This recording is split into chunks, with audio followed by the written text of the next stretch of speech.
Moving into the Chamberlain Arms seemed like the right decision. For Alex, a 28-year-old freelance graphic designer whose life mostly took place within the four walls of his apartment, the change of scenery was like a breath of fresh air. The old brick building, with its creaky wooden floors and high ceilings, had a character that the soulless new constructions lacked.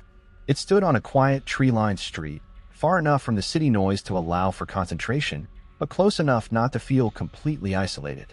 His apartment, for B, was perfect. A spacious living room with a large window facing the street and a cozy bedroom at the back of the building.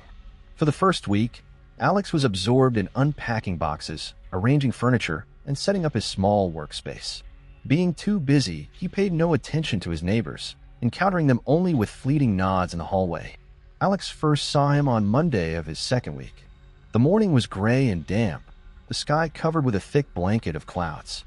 Alex had run out of coffee and, throwing a jacket over his pajama shirt, he stepped out onto the landing. His apartment was on the fourth floor, and the young man preferred to walk down to stretch his legs a bit. As Alex reached the landing between the third and second floors, a man was coming up the stairs towards him. The stranger was tall and unnaturally thin, dressed in a dark, old-fashioned wool suit that seemed too warm for the season. His movements were slow and measured, step by step, as if he were counting each one on his ascent. Alex instinctively stepped aside to let him pass. As the man drew level with him, he lifted his head, and Alex's breath caught in his throat. Where his eyes should have been, there were two dark, empty sockets. They weren't scars, not blind eyes clouded by cataracts. They were perfectly smooth, deep hollows, filled with an absolute, impenetrable darkness, as if someone had neatly scooped them out with a spoon, leaving only smooth, dark voids. The skin around them was pale and stretched. Despite the absence of eyes, it seemed as though the man was looking directly at him. A faint, barely perceptible smile touched his thin lips. The stranger gave a slight nod. Morning, a quiet, dry voice rustled, like the sound of autumn leaves. Alex froze, unable to utter a word. His brain desperately tried to find a rational explanation.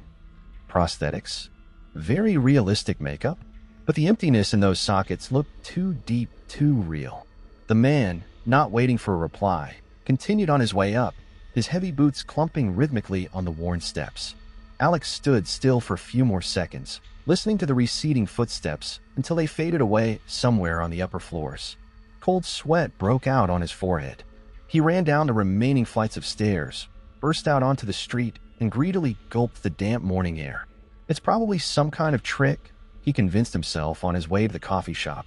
Maybe an actor or just an eccentric guy. The city was full of strange people. But the image of those empty, dark holes instead of eyes was seared into his mind. The next morning, at around the same time, the story repeated itself. Alex was coming down the stairs, and again the same man in the same suit was coming up towards him. The same nod, the same icy emptiness in his face. Morning, he rustled again. This time, Alex forced himself to squeeze out an indistinct mumble in reply and quicken his pace, not looking back. This continued all week. Every day, around 8 in the morning, they would meet on the stairs.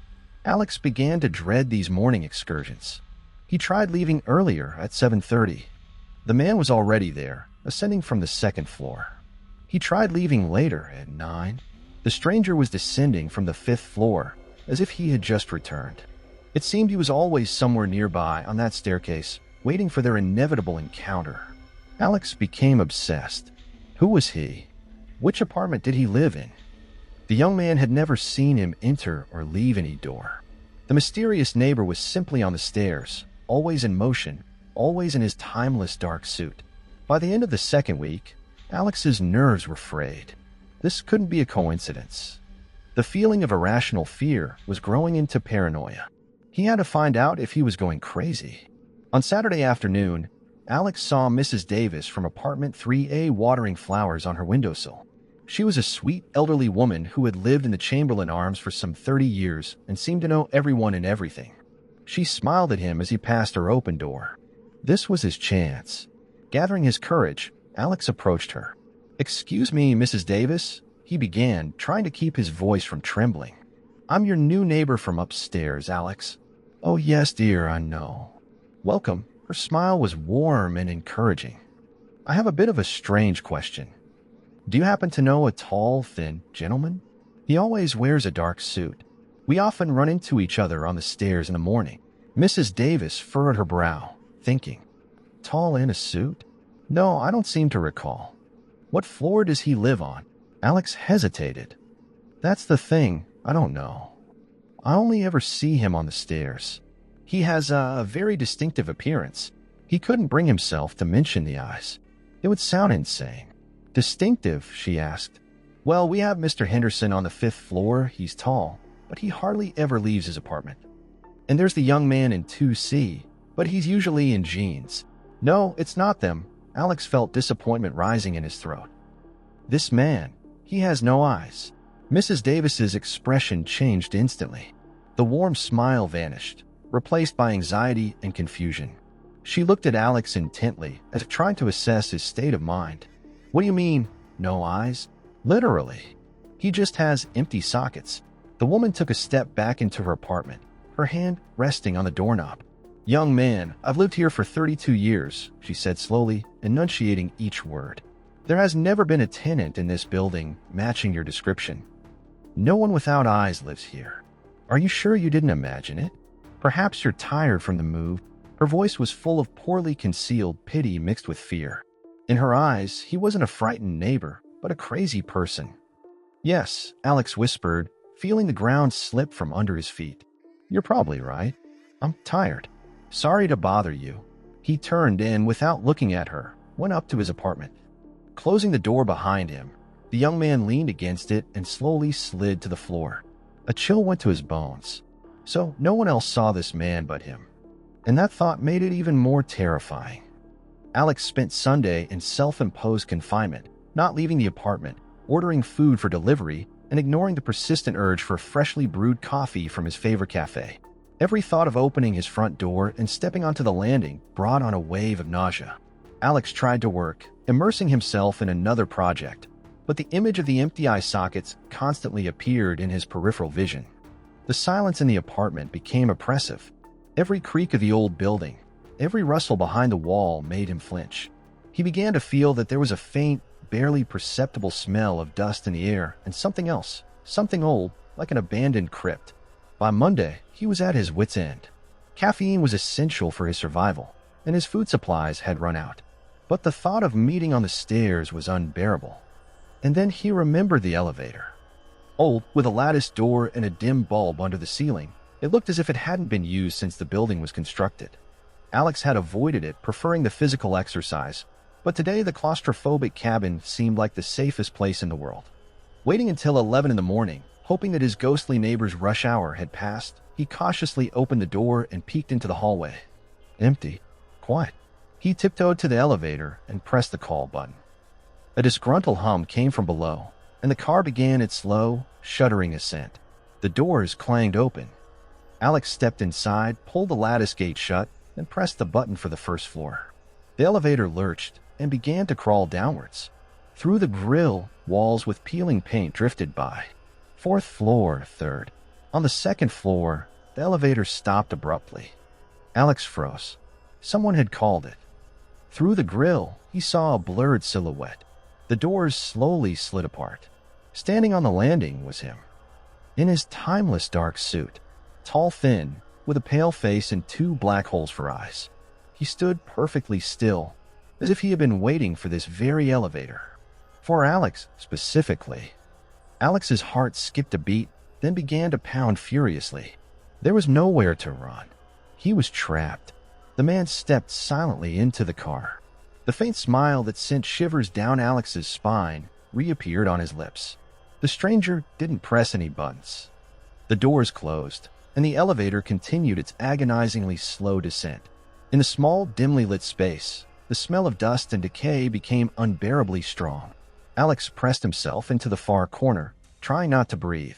He stared at the floor, at his trembling sneakers, anywhere but at him. Avoiding me, Mr. Grayson? The dry voice rustled. Alex flinched as if he'd been struck.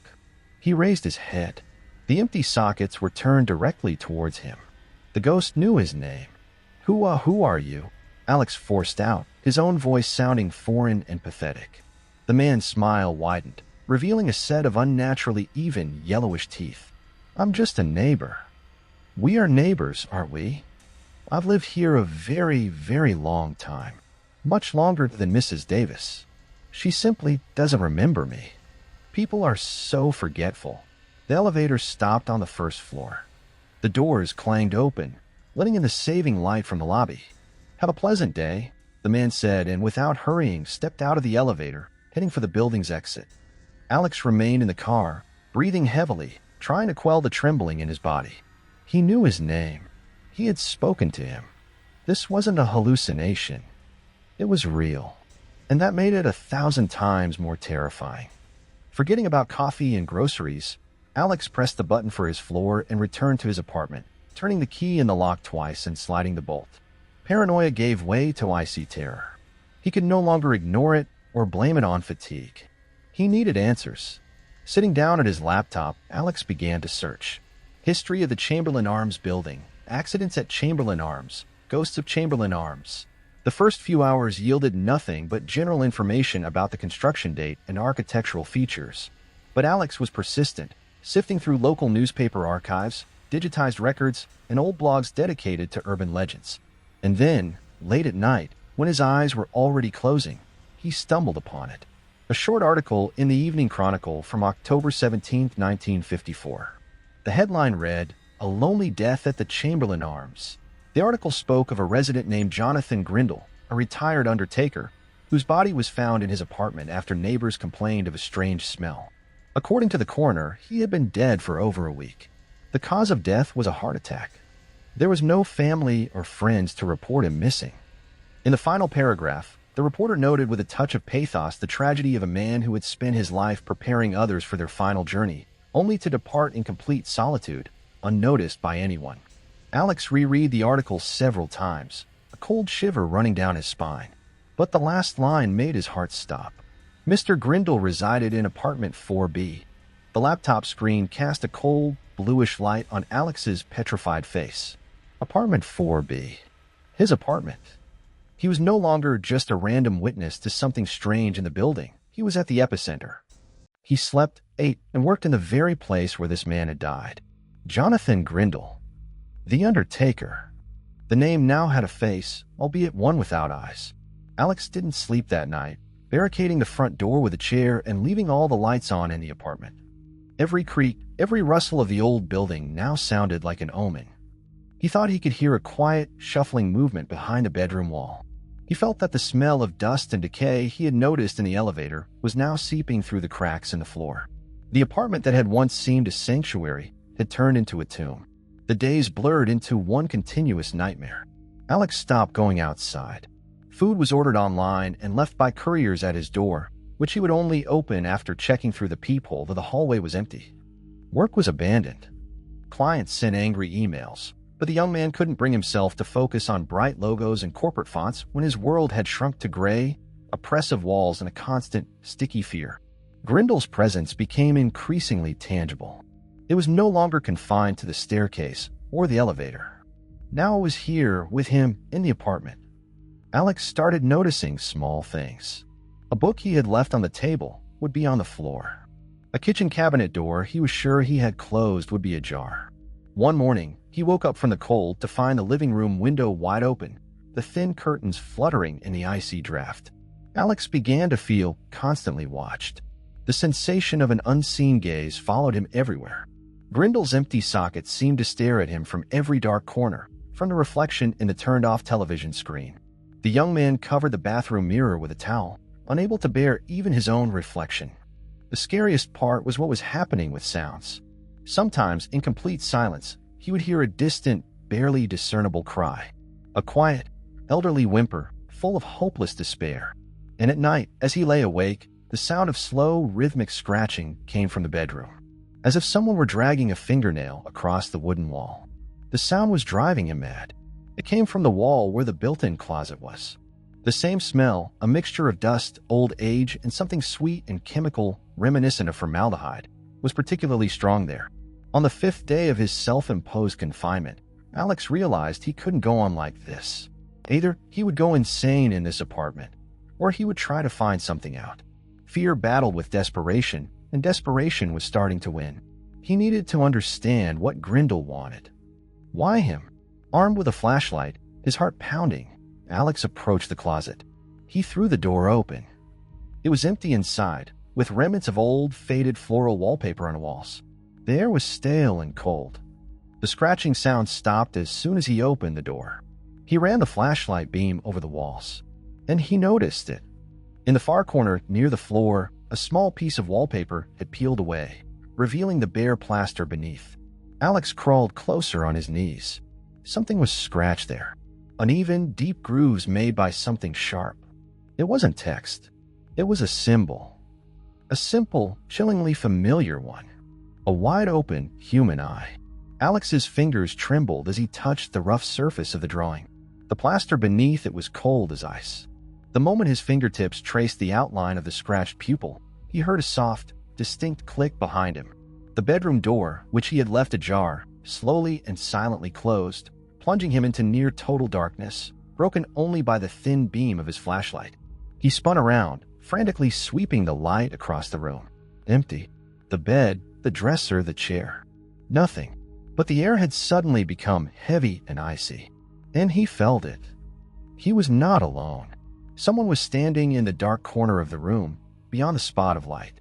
Alex couldn't see him, but he knew he was there. Watching. What do you want? He whispered into the darkness, his voice breaking. The response was absolute silence. But then he heard a sound. Not a cry, not a scratching. It was a quiet, dry whisper that seemed to come from right beside his ear. To see. A single word, rustled in the icy silence, shattered the last remnants of Alex's self-control. Animalistic terror overwhelmed him. He screamed, recoiling from the wall so violently that he hit his back against the closet door. The flashlight fell from his trembling hand and rolled across the floor, its beam snatching frantic, distorted shadows from the darkness. Alex lunged for the bedroom door, frantically fumbling for the handle. The door wouldn't budge. He pounded on it with his fists, his shoulder, screaming something incoherent until his throat was raw. And then, just as suddenly as it began, it all stopped. The pressure in the air vanished. The icy cold retreated. Alex froze, listening. Silence. He tried the handle again. The door opened easily. Stumbling out into the lit hallway, he slammed the door shut behind him as if trying to lock the nightmare inside. Staggering, he made it to the living room and collapsed onto the sofa, gasping for breath. His body was racked with convulsions, and his heart was pounding somewhere in his throat. To see? What did that mean? A request? A threat? What did the Undertaker's ghost want? For Alex to see him? Or did he want to see? Through Alex's eyes? That thought was the most monstrous of all. The idea that something cold and dead could reach out for him and take his sight made Alex shudder with nausea. He instinctively rubbed his eyes, as if to check they were still there. Fear was a poor advisor, but it also became a catalyst. Hiding away, slowly going mad, was no longer an option. Grindel wasn't just wandering the stairs, he was actively interacting with him. He was tied to this apartment, and Alex was caught in his trap. To survive, he needed to understand the rules of this grim game. And for that, he needed to know more about the player himself. The next day, mustering all his willpower, Alex took action. His apartment became an excavation site. He was no longer a tenant but an archaeologist, uncovering layers of time in search of answers. Driven by a mix of terror and determination, he began a methodical search. Alex tapped the walls, searching for hollow spaces, pried off baseboards to peek into the gaps between the wall and the floor, and open ventilation grills, shining his flashlight into the dusty, cobweb-filled guts of the building. He was looking for anything that might have been left behind by Jonathan Grindel. Any artifact, any object imbued with his history, his despair. At first, his search was fruitless. The apartment had clearly been renovated many times since 1954. But Alex felt that something must have remained. Something that was hidden too well for workers or previous tenants to find. His attention kept returning to the bedroom. To that built-in closet where he had found the scratched eye. Armed with a crowbar, he returned to the scene of his greatest fear. He started tearing the old wallpaper from the inside of the closet. Underneath was cracked plaster. He began to chip that away, too, piece by piece. The dust was thick, but Alex didn't stop. And then the crowbar hit something with a dull wooden thud. It wasn't plaster. Behind the layer of gypsum and lath was a false panel. With difficulty, he pried at the edge and pulled the board away. Behind it was a small, dark niche, a hiding place. Holding his breath, Alex shone his light inside. There, covered in half a century of dust, lay a small tin cookie box, adorned with a faded image of a pastoral scene. His hands were shaking so badly he could barely retrieve it. The box was light. Alex opened the lid. Inside, there was no money, no jewels. At the bottom lay a stack of old, yellowed photographs and a small leather-bound notebook. A diary. Alex carried his find to the living room, where there was more light, and sat down at the table. First, he looked at the photographs. They were post-mortem pictures. Victorian in style, but judging by the quality, taken in the 1930s and 40s. Men, women, children, all lying in coffins or sitting in chairs, their eyes closed. On the back of each photograph, in Grindel's calligraphic script, were notes. But they weren't names. Saw his mother's garden. Saw her drowned son. Saw nothing but darkness. Alex felt a chill run down his spine. Grindel didn't just prepare bodies for burial. He did something else. Something strange. Something gruesome. Putting the photos aside, he opened the diary. The entries were written in the same ink, with the same neat handwriting. The first few pages were about his work, complaints of loneliness and a fading world. But the further Alex read, the more disturbing the entries became. Grindel was obsessed. Obsessed with eyes.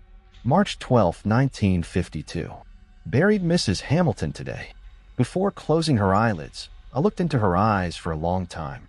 They were like clouded glass. But I know that behind that glass, the last image of her life is imprinted. Her husband holding her hand. That image is now locked in there forever. What a waste. So much could be seen if only one knew how to look. September 7th, 1953. People are blind. They look, but they do not see. They think death is the end. But it is merely a door. And the eyes are the key. In them remains the imprint of the soul, the last thing it witnessed before moving on. I have learned to feel it. Sometimes, if you touch the eyelids, you can feel a faint echo, warmth, cold fear. The entries grew more and more incoherent, filled with esoteric ramblings and sketches of anatomical diagrams of the eyeball. Grindel believed he could learn to read people's final moments by gazing into their dead eyes. His loneliness had twisted his profession into a mania. Alex reached the last entry. It was dated October 8, 1954, about a week before he was found. The handwriting was uneven, hurried. Experiments on others no longer yield results. The echo is too faint. I am on the threshold of the greatest discovery, but I lack the strength. I must see for myself. Not the reflected light of another's soul, but the primordial stream. I have found a way. An ancient ritual. It demands a sacrifice, but the reward will be limitless. I will see everything. All the secrets hidden behind the veil. I will no longer need these fragile, deceptive windows of flesh. I will gain true sight. Beneath this entry was a rough sketch of the same symbol Alex had seen on the wall. A wide-open eye. And below it, a single word, written with such force that the pen had torn the paper. See. Alex slammed the diary shut, his hands cold. Now he understood. The heart attack was a lie, a convenient explanation. Grindel had done something horrible to himself in this apartment, in this very bedroom. He performed his ritual, sacrificing his own eyes in the hope of gaining some otherworldly sight. But something went wrong. The ritual didn't work, or it didn't work as he expected. He didn't gain sight. He remained here, trapped in darkness, forever craving what he had taken from himself. He wanted to see, and now he had Alex, with his healthy, seeing eyes. At that moment, a loud crack echoed from the bedroom, as if something heavy had fallen. Alex jumped up, knocking over his chair. Slowly, on legs of jelly, he approached the doorway. The mirror. The very mirror in the hallway he had covered with a towel. The towel lay on the floor, but the mirror itself, hanging on the wall opposite the bedroom, was intact. But the reflection in it was different. The mirror reflected his living room, his table, the scattered photographs, the overturned chair. But he himself was not in the reflection. Instead, in the middle of the room stood a tall, thin man in a dark wool suit, and he was slowly turning his head, his empty sockets peering directly out of the mirror world and into the real one, with a gaze full of hunger. Time froze. Alex stood in the bedroom doorway, unable to move, his gaze locked on the mirror. The breath caught in his lungs. The room was utterly silent, but a deafening roar of blood pounded in his ears. He stared at the reflection where he did not exist, and at the ghostly figure that had taken his place. Grindel's reflection slowly, with an unnatural fluidity, raised a hand. Alex didn't move. He just stood and watched, paralyzed by a primal terror. The ghost in the mirror brought its pale, bony hand to its face and touched the edge of one of the empty sockets. Then its head slowly turned, and the dark hollows stared directly at Alex. And then something happened that shattered all laws of physics and common sense. The figure in the mirror took a step forward. The surface of the mirror rippled like water into which a stone has been thrown. The reflection of the room behind Grindel, distorted and blurred. A thin, paper-like smile reappeared on his lips. The ghost took another step, and another. He was walking towards the surface of the mirror from within, and with each step, the ripples on the glass grew stronger. It seemed as though the thin silver film separating the two worlds was about to tear. This sight snapped Alex out of his stupor. The instinct for self-preservation screamed louder than fear. Run. Immediately. Right now. Alex spun around and bolted for the front door. Not thinking about his things, his money, his job, he just ran. There was only one thought in his head. Get out of here. He snatched the tin box with the diary and photos from the table, a subconscious, irrational desire to take the evidence of his madness with him, and dashed into the hallway. His fingers found the lock. He turned the key. Click. Another one. He yanked the handle. The door wouldn't open. He pulled harder, throwing his whole body against it. The door held fast, as if it were welded to the frame. In a panic, the young man looked at the deadbolt. It was drawn back. Alex slid it open. He pulled a handle again. Nothing. The door was jammed so tightly in its frame, as if there wasn't a landing behind it, but a solid brick wall. At that moment, behind him in the living room, came the soft sound of breaking glass. Alex froze. He didn't dare turn around. He didn't need to. An icy cold, far stronger and denser than before, flooded the hallway, enveloping him from all sides. The smell of dust and formaldehyde hit his nose with such force that his eyes began to water. All the sounds returned, but now they weren't in his head. They were in the room. A plaintive, elderly cry came from the bedroom. The scratching came from everywhere. On the walls, the floor, the ceiling, as if hundreds of invisible fingernails were scraping against the wood. And the whisper. It was everywhere.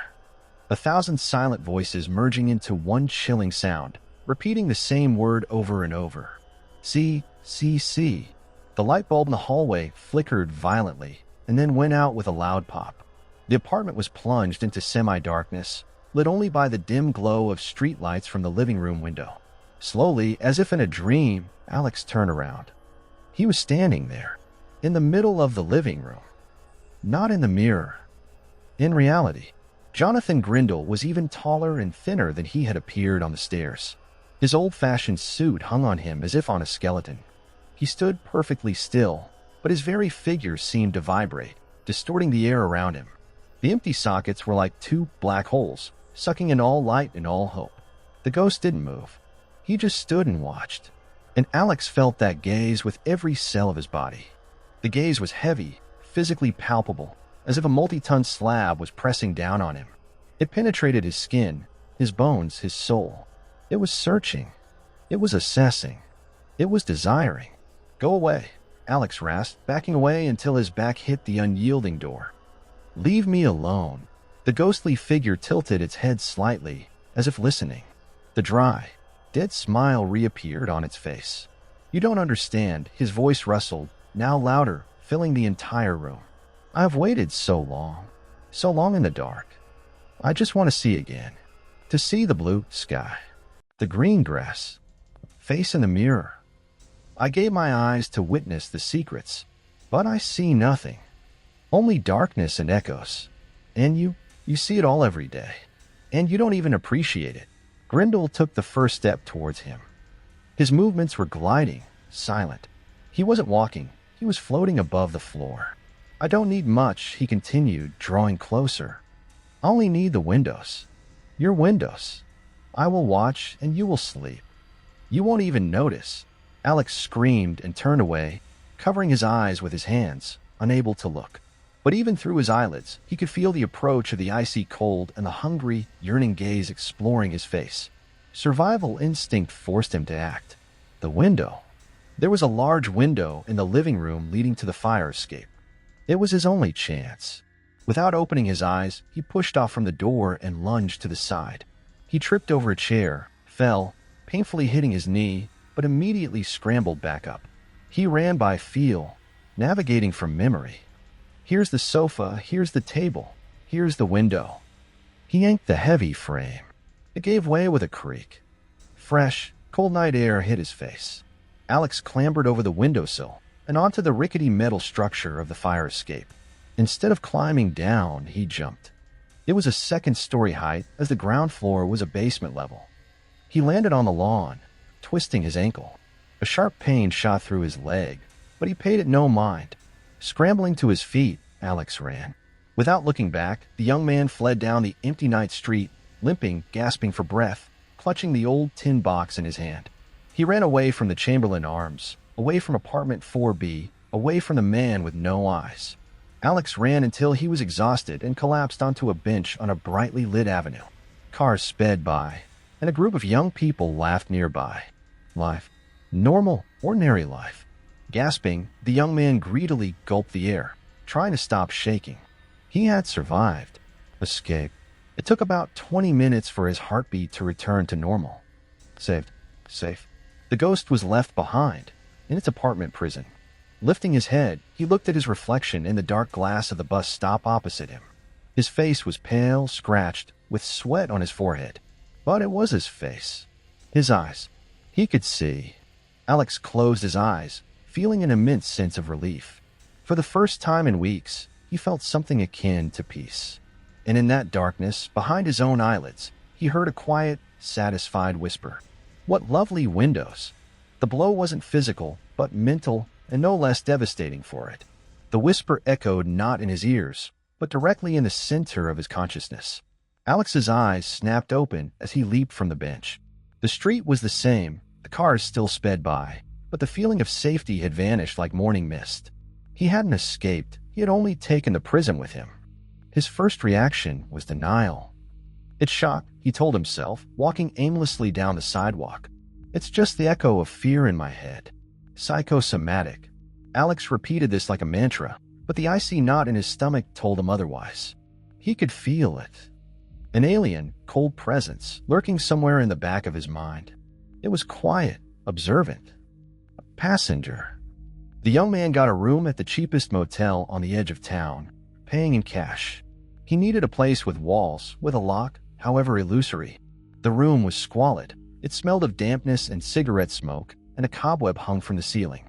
But Alex didn't care. He locked the door, slid the chain, and leaned against the wall, sliding to the floor. He was alone, physically. But as soon as Alex closed his eyes, trying to catch his breath, his own vision rippled. For a split second, the bright light of the lamp was replaced by an absolute, velvety darkness, in which formless, dim echoes of light floated. He was seeing what Grindel saw. An eternal night. Alex cried out and opened his eyes again, his heart pounding furiously. Too bright. A quiet, displeased whisper rustled in his head. Denial was now pointless. He was not alone in his own body. Grindel was here, and he was watching. The ghost was looking through his eyes. Every movement of his pupils, every ray of light caught, every color and shade, it was all being broadcast directly into the blind spirit's consciousness. Alex had become his personal movie theater. Walking over to the cracked mirror above the sink, he saw his reflection, terrified, with wide-open eyes. Alex stared into his own pupils, searching for any sign of the alien presence. And for a moment, he thought they looked darker, deeper. That from their depths, it wasn't him looking back, but someone else. Someone old and hungry. The night became a torture. Sleep was impossible. Every time he drifted off, his mind would begin to wander. He saw fragments of someone else's memories, a dusty workshop, the smell of embalming fluid, still faces with closed eyes. They were Grindel's memories. And then the nightmares would begin. Over and over, he saw someone's hands, his own hands, bringing some sharp, ritualistic instrument to his face. In the morning, exhausted and broken, he sat on the edge of the bed, watching the gray dawn through the window. Blue, gray. How beautiful, Grindel whispered with childlike wonder. It was unbearable. Every personal experience, every sensation was now shared. Alex ordered coffee, and when he took the first sip, he felt not only the taste on his tongue, but also a phantom, hungry echo of someone else's pleasure. Warm, bitter. I had almost forgotten. Alex put the cup down. He couldn't take it anymore. This was the most intimate kind of invasion. He had to fight back. He had to find a way to get rid of his passenger. The tin box lay on the table. His only clue. He opened Grindel's diary again, feverishly rereading the last entry. An ancient ritual. It demands a sacrifice. What ritual? Where did Grindel find it? There was no book title, no source in the diary. The young man started searching online, using keywords from the diary: ritual of sight, eyes as key to the soul, postmortem vision. Hours passed, and the results were disappointing. Esoteric forums, blogs by madmen, pseudo-scientific articles. Nothing concrete. And then his gaze fell on one of the photographs from the box. In the background, behind the coffin of a young man, a painting hung on the wall. A landscape, but something about it was off. Alex took the magnifying glass he always carried for work and looked closer. In the corner of the painting, barely visible, was the artist's signature, and beneath it a small symbol. A wide-open eye, the same one that was scratched into the closet wall. The symbol was the key. It wasn't just Grindel's fancy, but a sign belonging to something larger. A new wave of searches.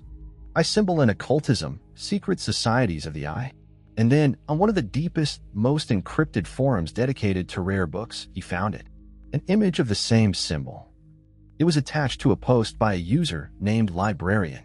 The post was short, seeking any information on the eyes of Argus or their primary doctrine, Lumen Obscurum. Lumen Obscurum, the dark light. A cold dread settled in Alex's stomach. He had found the name. But what was it? A cult? A philosophical movement? He sent a private message to Librarian, not really expecting a reply.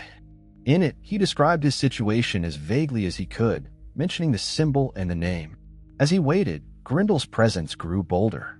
The ghost was no longer just whispering. It had begun to influence his perception. Alex looked at his hands, and for a second, the skin on them seemed old and wrinkled. He heard his own voice, and dry, elderly intonations crept into it. The spirit was trying to seep into reality through him, like water through cracks in a dam. In the evening, a reply came. A single sentence. This is not something you should be looking into. But if you insist, the only one who might know anything is the owner of Archibald's Rare Finds on Morgan Street. Tell him you're looking for the book with no name. Then be careful. Some knowledge comes at a price. Hope, fragile and desperate, flared in Alex's chest. He knew it was most likely a trap or a madman's ravings. But it was something. His only chance. Alex stood up, preparing to leave. And then his body froze. His own hand, against his will, slowly rose and touched his face. His fingers gently, almost lovingly, traced his eyelid, feeling the eyeball beneath it. No, the voice whispered in his head. But there was no wonder in it now. It was a cold, calculating command. We are not going anywhere. I like it here. Don't stop me from watching. Alex tried to lower his arm, but he couldn't. His muscles wouldn't obey. The young man was trapped in his own body, watching as his hand acted on another's will. The fight for his eyes had escalated to a new, horrifying level. Now it was a struggle for control. The battle raged in the silence of the dingy motel room. It was a war without a single sound, without a single movement visible from the outside. A war of wills. Alex, frozen in the middle of the room, fought desperately for control of his own body. He felt like a puppet, and the strings pulling his limbs were woven from another's dead will. Grindel held his hand to his face, preventing him from lowering it, and with every second, his mental grip grew stronger. You cannot resist, the voice whispered in his mind, no longer just whispering, but stating with icy certainty, "This body is our home now. These eyes are our windows." Despair threatened to consume Alex. But with it came rage. A cold, ringing rage. "This is my body. My eyes." He screamed mentally. He stopped fighting the hand and focused all his will, his entire being, on a single thought. He began to remember. He remembered his mother's face or smile when he was a child. He remembered his first kiss, awkward and clumsy, in the rain. He remembered the thrill of landing his first major design contract. Alex clung to these memories, these emotions, to the very essence of his identity, pitting them against the emptiness, loneliness, and madness of Grindel. "You have no power here," he thought, pouring all his strength into every word. "This is my life, my memories. You are just an echo, a shadow. Get out." He felt Grindel's grip falter. The ghost was confused, stunned by this flood of another's vibrant life. For a split second, the control weakened. It was enough. With a cry, Alex tore his hand down and, staggering, rushed to the door. He ran out of the motel into the cool night, not looking back. It was a victory, but only in one battle, not the war. Morgan Street turned out to be a narrow, poorly lit alley in the old part of the city. Archibald's Rare Finds was hidden between a closed pawn shop and a bar from which muffled laughter could be heard. A faded sign hung above a dark shop window filled with dusty trinkets. A bell over the door chimed rustily, announcing his arrival. Inside, it smelled of old paper, leather, and something sweet like incense. Behind a high counter sat an old man, wrinkled like a baked apple, wearing thick lens glasses. He looked up at Alex with his faded, watery eyes. "We're closing," he rasped. "I was told I could find a book with no name here," Alex blurted out, feeling Grindel grow quiet in his mind, listening with cold curiosity. The old man, Archibald, took off his glasses. His gaze became surprisingly sharp. He looked at Alex for a long, searching moment, as if he saw not only him but also his uninvited guest. "Some books are better left unopened," he finally said, "and some are impossible to close once they've found you. You have a passenger, don't you? An old, hungry one. I can feel his chill." Alex nodded, unable to speak. "He is a follower of the Lumen Obscurum," Archibald continued, getting up. "A fool who performed the ritual incorrectly. He didn't gain enlightenment. He became a watcher, a parasite that can only exist by feeding on the experiences of others. He is bound to you through your sight. It's his only channel to the world he lost." How do I get rid of him?" Alex whispered. Archibald led him to the back of the shop, into a small room lined with shelves of ancient tomes. "You can't destroy him. You can only make him leave. Make your home, your body, uninhabitable for him. He craves light, color, movement. He feeds on what you see. To exorcise him, you must take away his food. You must plunge yourself into darkness. Absolute darkness." He stopped in front of a massive iron door with no handle. "This is a sensory deprivation chamber. Complete darkness. Complete silence. If you go in there, he will be left alone with himself, trapped in your mind without a single ray of light. He'll be in the same prison he was in before he met you. It will drive him mad. He will be forced to sever the connection." Alex looked at the door, and terror seized him. To voluntarily blind and deafen himself. "But there is a price," Archibald warned, his voice turning serious. "In that darkness, he will fight. He will throw everything he has at you. His fear, his despair, his madness. He will try to break you, so you open your eyes and let the light back in. If your spirit proves weaker than his, you may remain in that darkness forever. Are you willing to risk your sanity to save your eyes?" Alex looked at his trembling hands. He could feel Grindel panicking inside him, whispering threats and pleas. The choice was obvious. Any risk was better than this slow agony. "I'm ready," he said firmly. Archibald nodded, as if he expected no other answer. The old man took a massive key from his pocket and inserted it into a barely visible keyhole in the iron door. A heavy click echoed, and he pulled the door open with an effort. No light or sound escaped from the opening. It simply gaped with an absolute, all-consuming void. "There's a chair inside, and nothing else," said Archibald. "When I close the door, you will be alone. How long it lasts depends on you, on the strength of your will. Don't give in to him. Remember who you are. Alex took a deep breath, trying to calm his wildly beating heart. Grindel's voice in his head went from a whisper to a scream. No, don't you dare. You don't know what darkness is. I won't go back there. I won't go back. Ignoring the mental shriek, Alex took a step across the threshold. The cold was not physical, but all-encompassing, the very absence of warmth, light, and life. He took a few more steps into the viscous emptiness until his legs bumped into the chair, which he found by touch and sat down on. I'm ready, he said into the void, his own voice sounding muffled as if swallowed by cotton. Behind him, the iron door creaked and slammed shut with a deafening, final clang. The lock clicked. And then there was nothing. The darkness was not just the absence of light. It was dense, tangible, pressing on his eyeballs. The silence was not just the absence of sound. It rang in his ears, turning into a low, vibrating hum. All his senses, deprived of external information, turned inward. And there, Grindel was waiting for him. At first, it was rage. Alex could feel its waves crashing against the walls of his skull. The ghost thrashed in his consciousness like a caged animal, showering him with curses. But then his tactics changed. Grindel began to tempt him. Images began to flash before Alex's mind's eye. Vivid, lush, painfully desirable. A sun-drenched beach. The faces of friends laughing at a cafe table. The colors of an autumn forest. Grindel showed him everything he had been deprived of. Everything that Alex now couldn't see either. Just open your eyes, Alex, the voice whispered, now smooth and persuasive. Just for a second. Let in a little light. We can watch together. Don't you miss it? Look at that sky. The images grew more and more realistic. Alex could almost feel the warmth of the sun on his skin, almost hear the laughter. His eyelids trembled.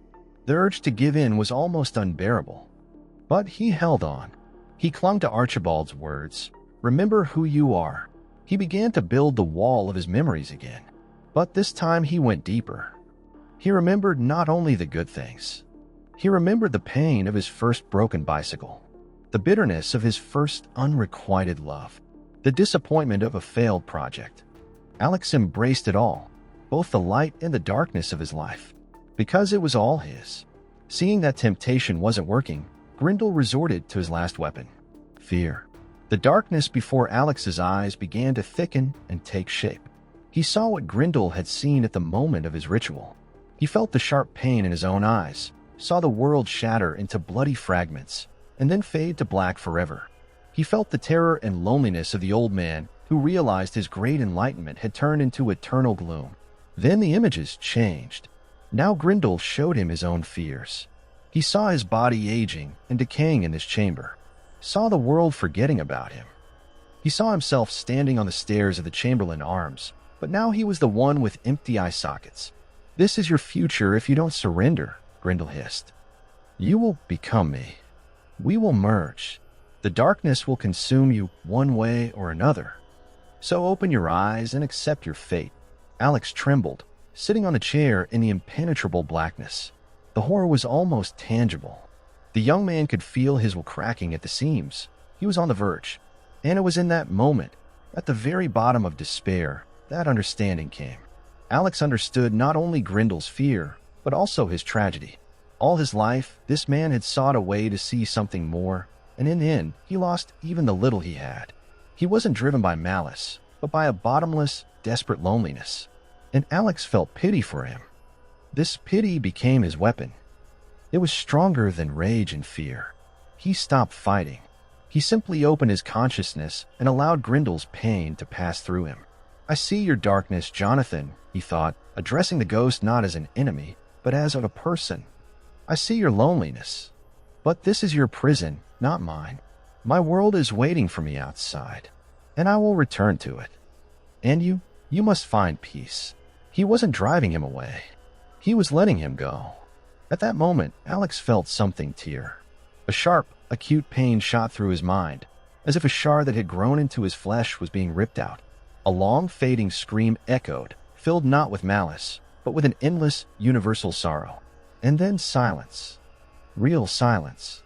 Not a ringing emptiness, but a calm, peaceful stillness. The cold in his consciousness was gone. He was alone. Alex didn't know how long he sat in the chamber after it was all over. An hour? A day? Time didn't exist here. He just sat in the peaceful silence, feeling like the master of his own mind for the first time in long weeks. The young man wasn't asleep, but not quite awake either, in a state of deep, restorative calm. Finally, the distant scrape of a key was heard, and the heavy door creaked open. A sliver of light hit his eyes, making him squint in pain. Light. The most ordinary light from a bulb in the shop, but now it seemed to him like a divine revelation. "Looks like you did it," Archibald's raspy voice said. Alex, slowly, on stiff legs, stood up and walked out of the chamber. He blinked, adjusting to the light. The world around him was the same, yet completely different. Every speck of dust dancing in the beam of light, every crack in the old wooden floor, every letter on the spine of a book. Everything was filled with incredible beauty and meaning. He looked at his hands, just his hands, with young skin and short nails, and felt tears streaming down his cheeks.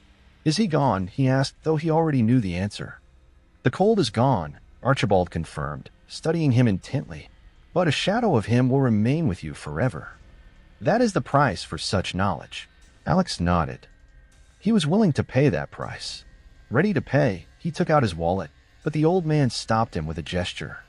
"You've already paid. Go, and try not to peer into dark corners anymore." Sometimes they peer back. Alex stepped out of the shop into the dawning street. The city was waking up. The sky in the east was turning from gray to a soft pink. He took a deep breath of the cool morning air. In his head, there was only a blessed silence. Alex never went back to the Chamberlain Arms. All his belongings, his work, his past life, it was all left behind in apartment 4B, like a shed snakeskin. From the motel, he only took the tin box with a diary and photographs. Not as a trophy, but as a reminder. He left the city that same day, on the first bus heading west, towards the ocean. The story ends several months later. Alex is sitting on a cliff above a churning sea, watching the sunset. The sun slowly sinks below the horizon, painting the sky and water in 1,000 shades of orange, red, and purple. He is no longer a graphic designer, but just a traveler, working wherever he can. Then he watches. He looks at the world with the greed and gratitude of a man who has been to absolute darkness and returned. He knows he will never again take his sight for granted. Every morning, as he greets the dawn, he remembers the tall, thin man in the dark suit. He feels no hatred for him, only a deep, aching pity. Sometimes, when he looks at his reflection in a window, for a split second he sees an echo of another's eternal night in the depths of his pupils, a reminder of how easily one can lose the light. But then he blinks, and the vision disappears. Before him is only his own face, his own eyes, and the boundless, beautiful world that they can see.